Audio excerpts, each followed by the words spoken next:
Tal como les había prometido al principio, tengo el gusto, el honor de compartir con mi querido amigo de varias décadas, Pelegrín Castillo, con quien, como ustedes saben, es capaz de hablar cualquier tema, y es imposible en este tiempo que no comencemos después, claro, de saludarte, de darte un abrazo desde aquí. Gracias, gracias. No podemos dejar de comenzar a hablar, porque sé que he leído artículos tuyos de ese tema, el conflicto de Irán. Bueno, Mercedes, muchas gracias por invitarme a participar en tu compañía aquí para analizar estos temas de tanta importancia, de tanta actualidad, que aunque parezcan lejos, están cerca. Están cerca y de muchas maneras. Mira, lo que estamos viendo en Medio Oriente es una batalla dentro de la primera guerra mundial híbrida que está en desarrollo. Pero ya esta batalla dejó de ser guerra híbrida y se ha convertido ya en una guerra bélica, real, donde se están usando las armas más sofisticadas y más poderosas del mundo, exceptuando las armas nucleares. Pero fíjate que se están usando precisamente para evitar que Irán pueda asegurar en su desarrollo nuclear la capacidad de producir armas nucleares. Ese es el miedo que está en la base de este conflicto. Viene de mucho tiempo atrás. ¿Qué pasa? Te voy a interrumpir un momentico para que nuestra querida Kenia nos dé una tacita de aroma y sabor. Gracias, gracias.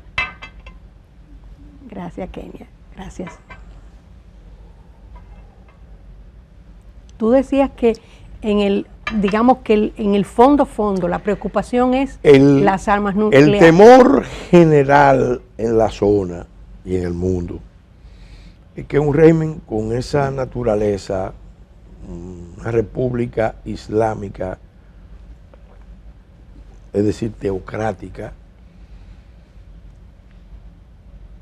adquiera armas de destrucción masiva y concretamente capacidad de producir armas nucleares. Aunque yo creo que ellos deben haber desarrollado no solamente armas nucleares, se comenta que en una de las últimas reuniones con la delegación norteamericana fueron tan provocadores que admitieron que ellos tenían una cantidad importante de uranio enriquecido más allá del 20%, incluso hablando del 60%. Eso solamente se hace si tú tienes como meta construir, producir armas nucleares, bombas nucleares. Irán, además de eso, ha desarrollado, y eso no hay discusión, capacidades bélicas superiores, tanto en materia de drones como en materia de misiles de alta precisión y alta velocidad y de alto alcance, porque los misiles de Irán pueden llegar a una buena parte de Europa, llegan a todo Medio Oriente, incluso llegan a Rusia.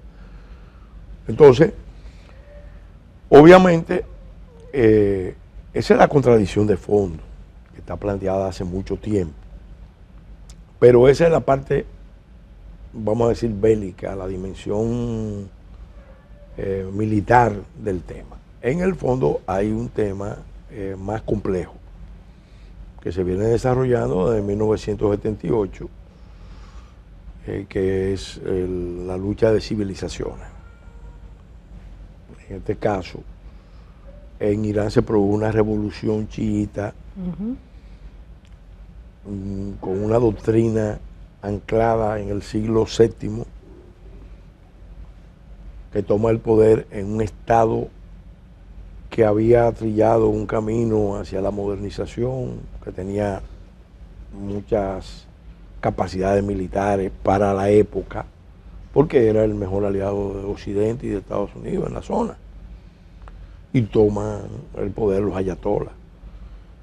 Entonces, ahí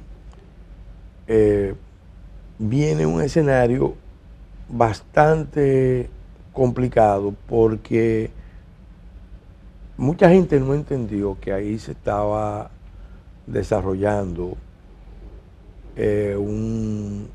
la primera fase de una guerra religiosa, porque el Islam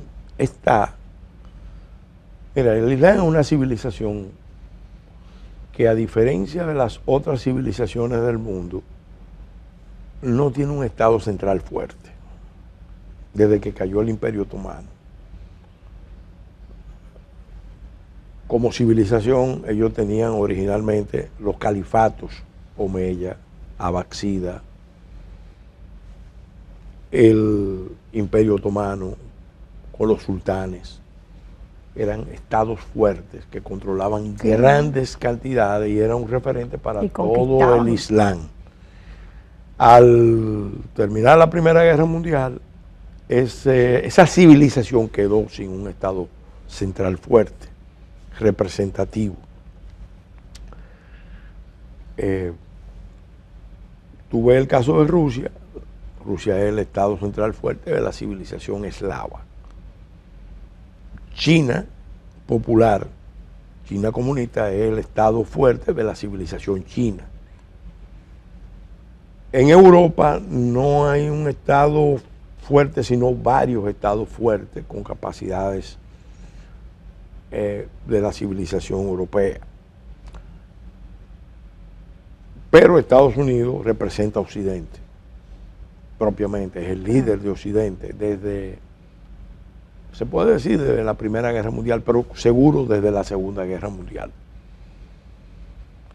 La India, ahora bajo el liderazgo nacionalista de Narendra Modi, está consolidando la civilización hindú alrededor de un estado fuerte. Pero en el mundo musulmán, no lo hay, que es una civilización con 1.800 millones de personas, no lo hay. No hay un estado central fuerte. En Irán se da la singularidad de que es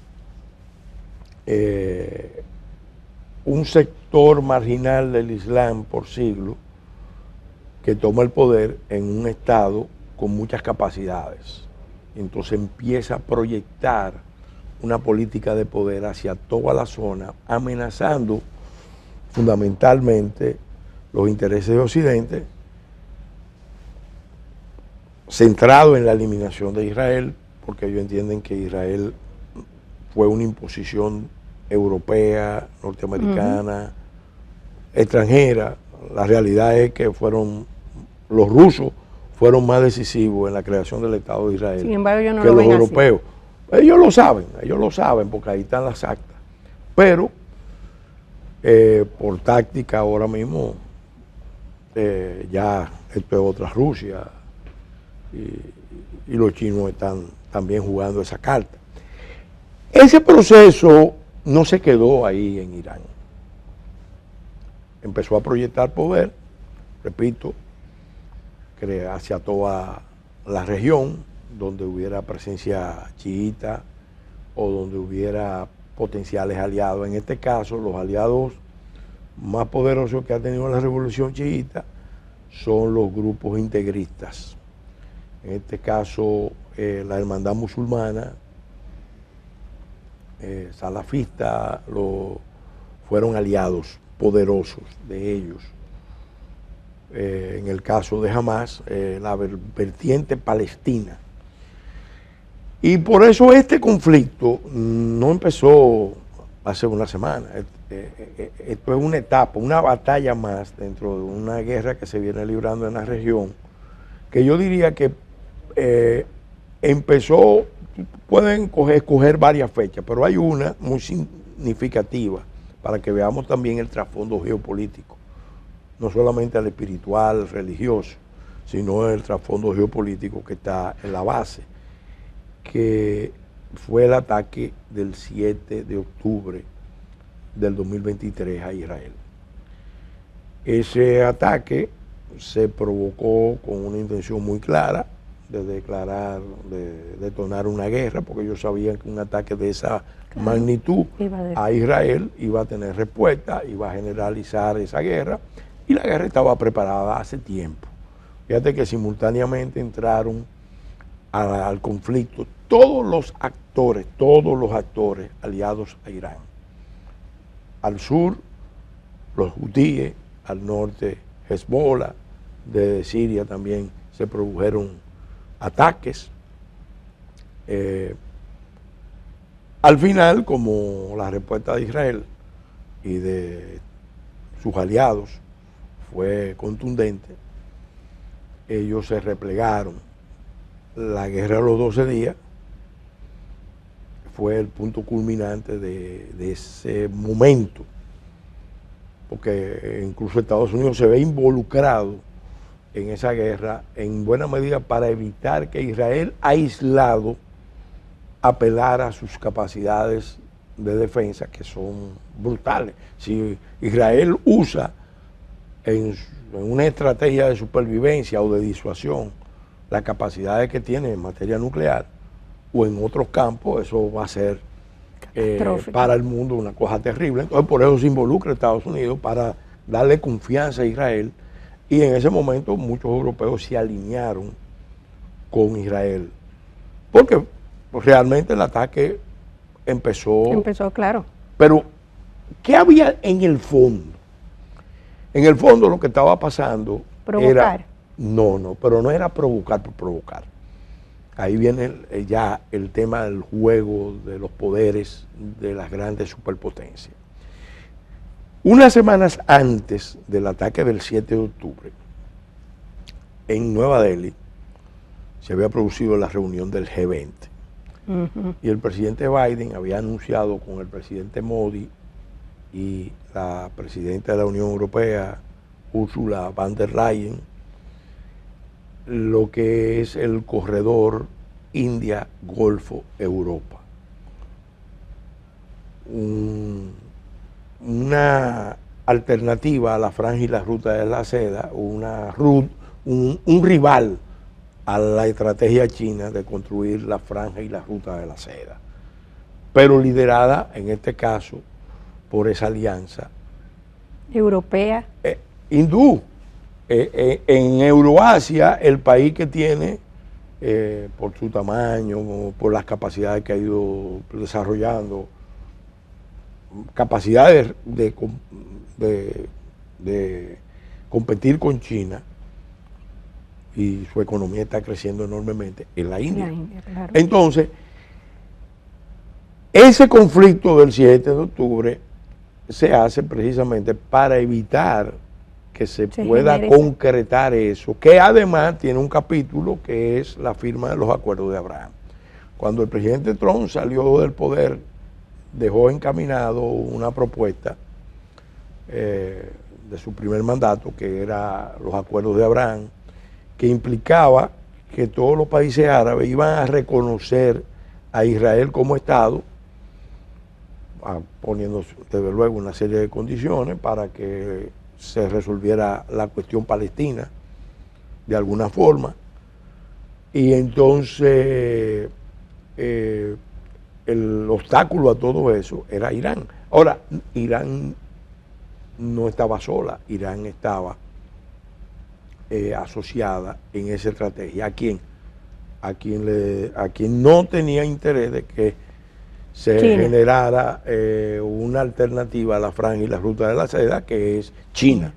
O sea, en el fondo vas a encontrar que están luchando los grandes poderes de la tierra. China, con la franja y la ruta de la seda, estaba amenazando la supremacía de Occidente, de Estados Unidos en particular, pero también de todos los otros países, porque era un proyecto monstruoso.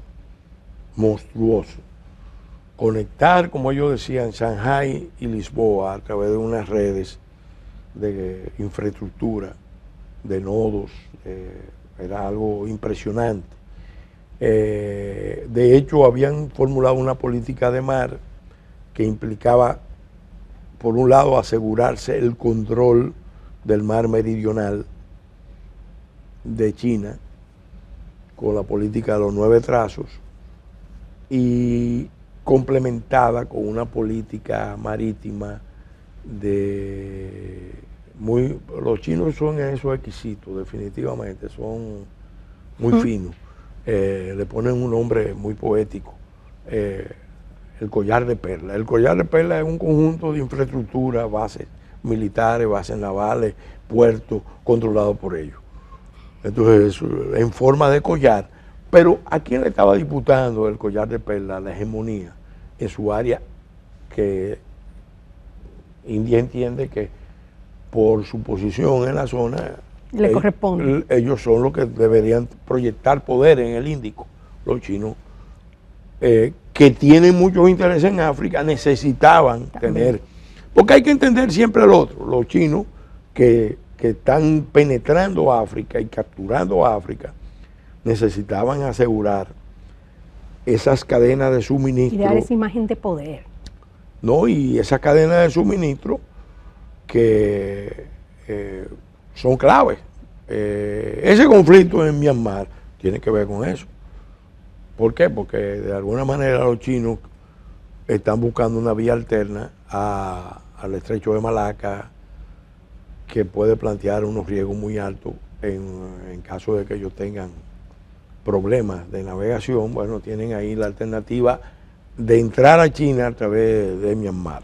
Pelegrín, ¿y los efectos en términos de sociales, políticos, de esa crisis? Mira, el pulso está, porque eso en esta materia hay cosas que se ven y cosas que no se ven. El pulso viene hace tiempo entre China y Estados Unidos.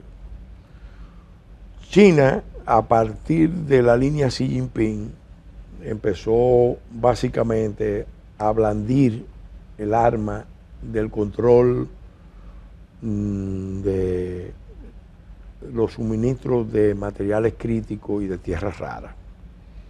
Lo hizo con Japón en el 2014, amenazó con cortarle el suministro a Japón. Eso todo el mundo se vio en el espejo, porque ellos tienen el 90% del control de la tierra rara del mundo, de la comercialización, porque se le permitió que lo hicieran, porque tierra rara hay en muchas partes del mundo.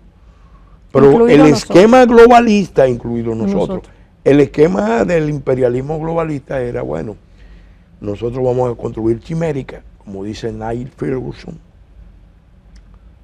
en los dos extremos del Pacífico, en la orilla oriental, Estados Unidos, en la orilla occidental, el mar, las costas de China.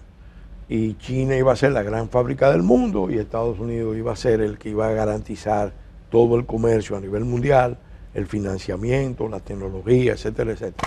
A partir del 2011 cambió el esquema, perdón, a partir del 2013 con Xi Jinping cambió el esquema y la política fue, bueno, ya China no se va a quedar como la simple fábrica del mundo. Eso en buena medida tiene que ver con algo que pasó en el 2008, cuando se produce la crisis de la hipoteca subprime en Estados Unidos. Fue una crisis del sobreconsumo.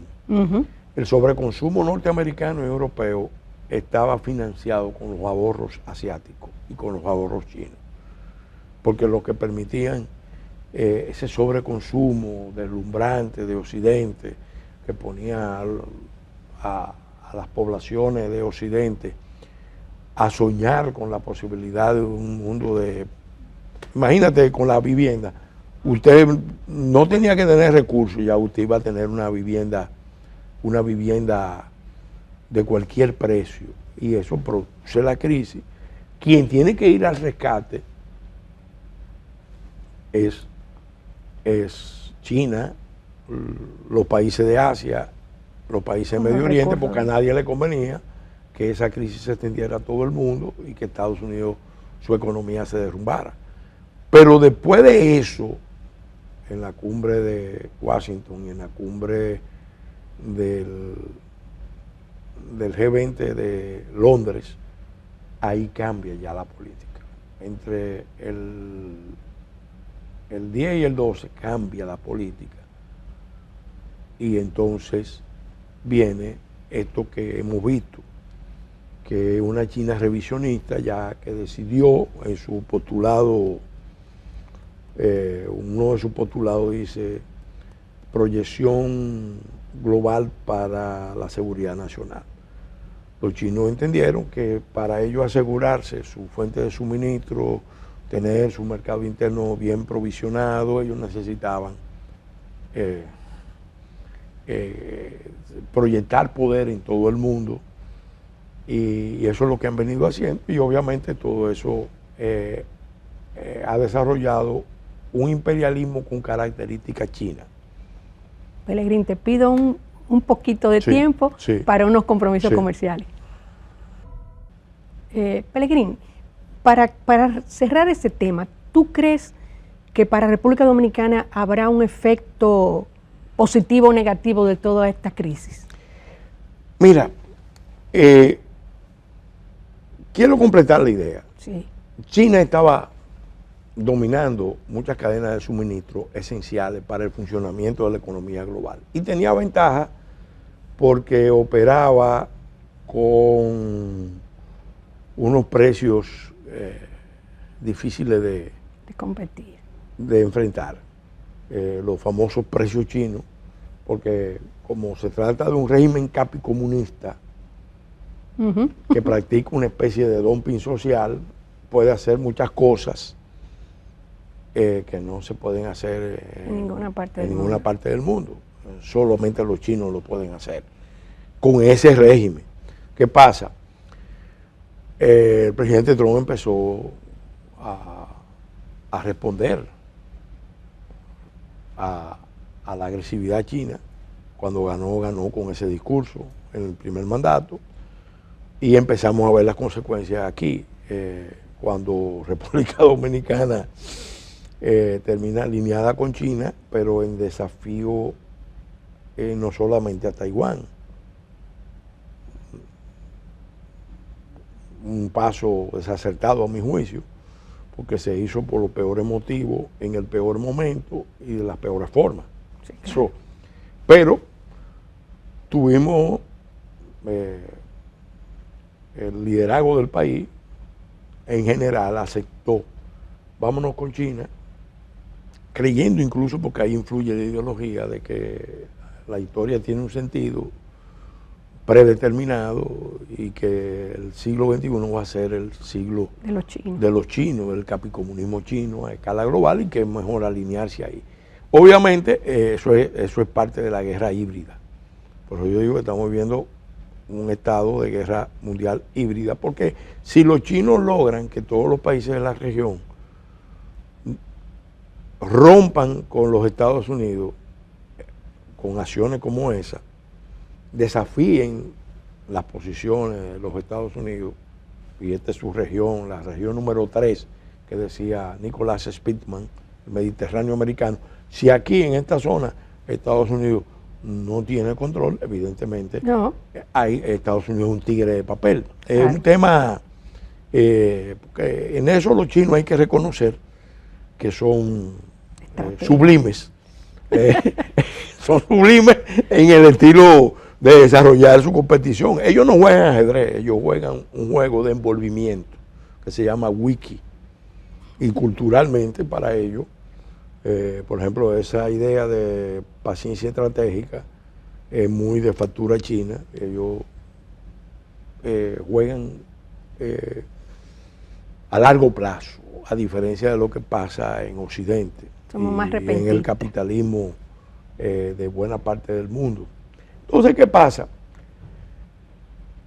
Así como ellos estaban presionando con el tema de las cadenas de suministro, yo creo que el presidente Trump, cuando vuelve, viene ya con una determinación de confrontarlo. Y empieza el desmonte de la globalización bajo el esquema anterior. Surgirá un nuevo orden internacional, que es el que está surgiendo, probablemente articulado alrededor de 3 superpotencias o 4 a nivel mundial, porque hay que ver si la India pasa a jugar ese papel, pero serían Estados Unidos, Rusia, China,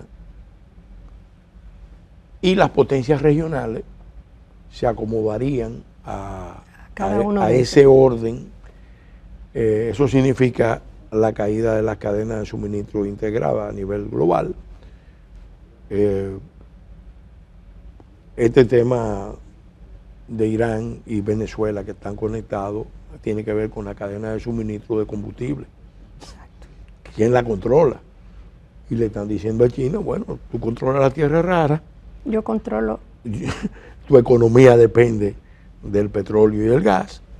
Si tú sigues presionando con que tú vas a cortar tierras raras, que tú vas a limitar el acceso a ciertos materiales, nosotros entonces nos vamos por aquí. Te vamos a cortar el gas y el petróleo. Entonces, esa pugna es la que está en la base de todo esto. Y eso es bueno entenderlo. No puede, a nosotros como país, nosotros no tenemos poco control sobre los acontecimientos globales. Pero en la medida en que comprendamos lo que está pasando, el cambio que viene, que es un cambio incluso de visión, yo creo que ya nadie discute que el multilateralismo está en quiebra, que el multiculturalismo, por lo menos en la versión que se tenía del mismo, también fracasó. Lo que todavía está dando una batalla importante, decisiva, es el transhumanismo, que está montado sobre la tecnología de la cuarta revolución industrial, incluido la inteligencia artificial. Esa todavía está resistiendo. Y eso para la humanidad puede ser muy peligroso. ¿Qué podemos hacer nosotros? ¿Qué debemos hacer nosotros en este escenario? Nosotros tenemos que atender nuestros cartones. Lo que podemos, eso necesita unidad nacional, eso significa realismo geopolítico, saber dónde es que estamos, porque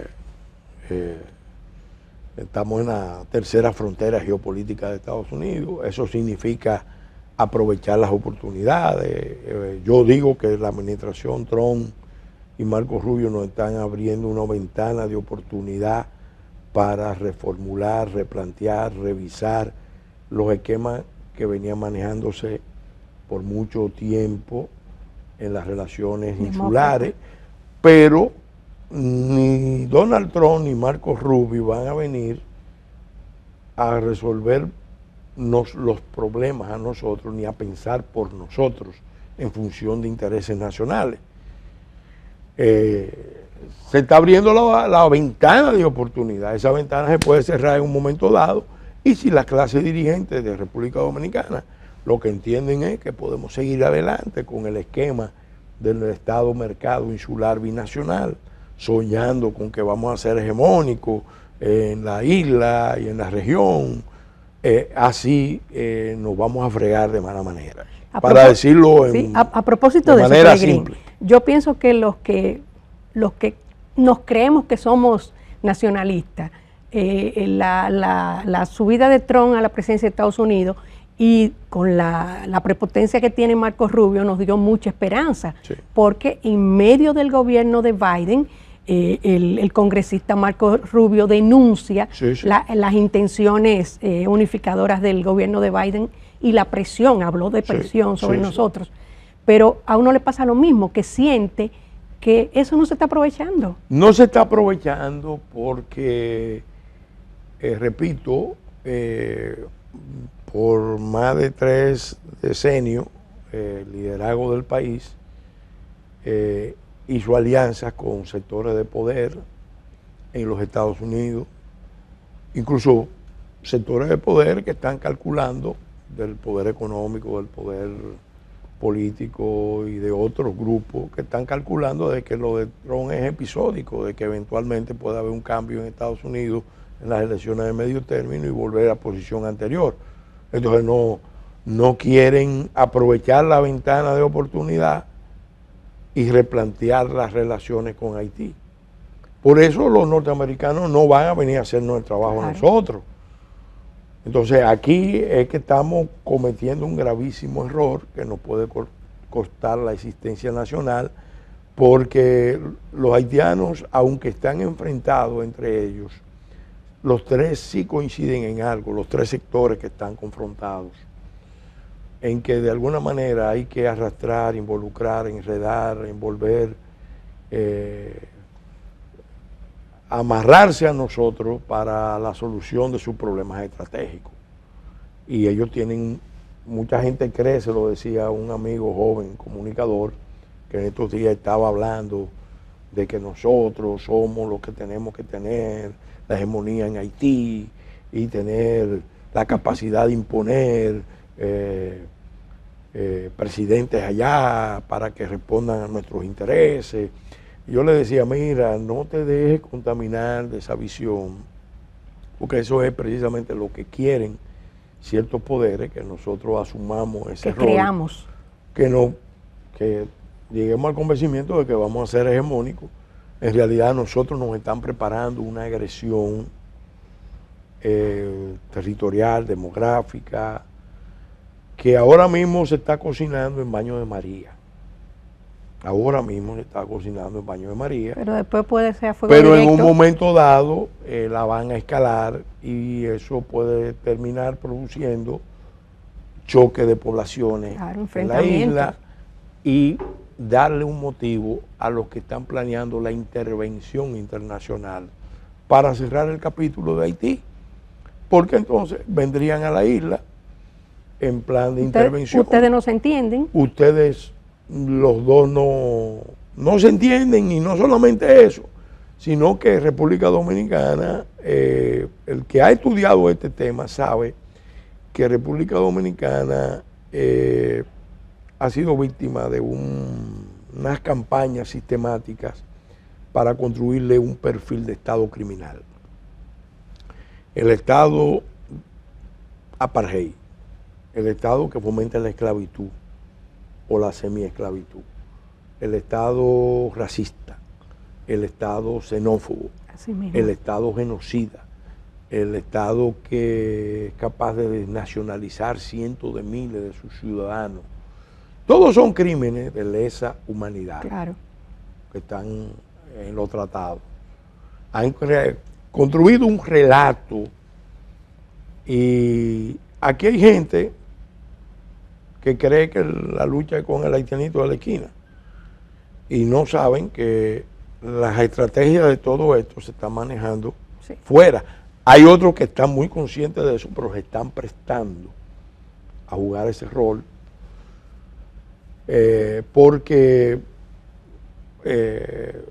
aquí no faltan mercenarios, aquí no faltan gente que por venalidad, por traición, participe en eso. Y obviamente nunca faltan los tontos útiles. También. La legión de tontos útiles siempre es grande y se maneja básicamente con emociones, con reacciones viscerales, con reacciones emotivas que no ven el juego de los intereses, de las estrategias, las implicaciones geopolíticas, culturales, históricas, que se vienen manejando hace mucho tiempo. Entonces, yo personalmente estoy convencido, de hecho lo voy a escribir como tesis. La primera república se fundó en 1844. La nación dominicana existe desde antes, en formación, pero se afirmó como Estado en 1844, poniéndole fin a la dominación haitiana. Después, en ese periodo de afirmación nacional, se va viendo que República Dominicana no solamente tiene una posición frente a Haití, sino que frente a España también reacciona como pueblo y vence el proceso anexionista. Y eso sigue y vence el proceso frente a Estados Unidos, que lo impulsaba el presidente Báez, pero que también lo impulsó Santana. En otras palabras, la Primera República fue destinada a afirmar, si hacemos un nuevo cálculo y la Primera República la consideramos de 1844 a 1874, que es cuando termina los 6 años de Báez, entonces derrotando el proyecto de anexión a Estados Unidos, entonces podríamos decir que duró 30 años. Después viene otro periodo, la Segunda República. Oficialmente se dice que es del 65, desde el 11 de julio de 1865 al 12 de julio de 1924. Estamos hablando de que es un periodo que va de 60 a 50 años. Periodo tormentoso, difícil, de caída, de lucha. Pero ahí fueron organizándose las fuerzas sociales, las fuerzas productivas. El país empezó a desarrollar sus capacidades productivas de otra manera. Un periodo realmente difícil, pues fuimos intervenidos, tuvimos muchas guerras internas y todo eso. En el 24 empieza la Tercera República, que dura hasta el presente. Algunos sostuvieron, como el canciller Taveras, Juan Arístide Taveras Guzmán, sostuvieron que la Tercera República terminó en el 65, y que en el 66 empezaba la Cuarta República. La verdad es que ese es un debate académico.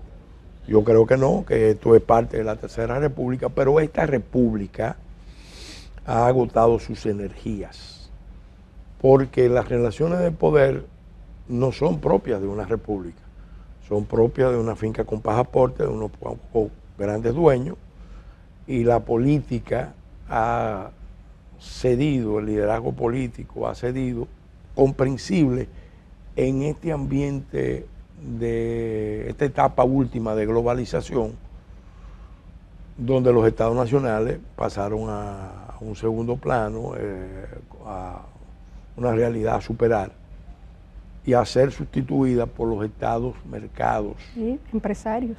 El Estado nacional se funda en los ciudadanos, el Estado mercado se funda en los consumidores.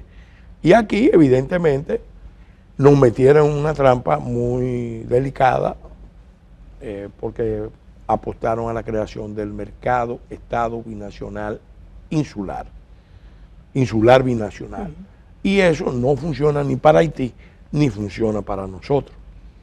Entonces, si no creamos una nueva república, o renovamos la república, porque en términos, vamos a decir, ontológico, la república como proyecto histórico es una. Sí, claro. Pero la renovación de la república, el relanzamiento de la república, el surgimiento de una nueva república es lo que puede salvar la nación.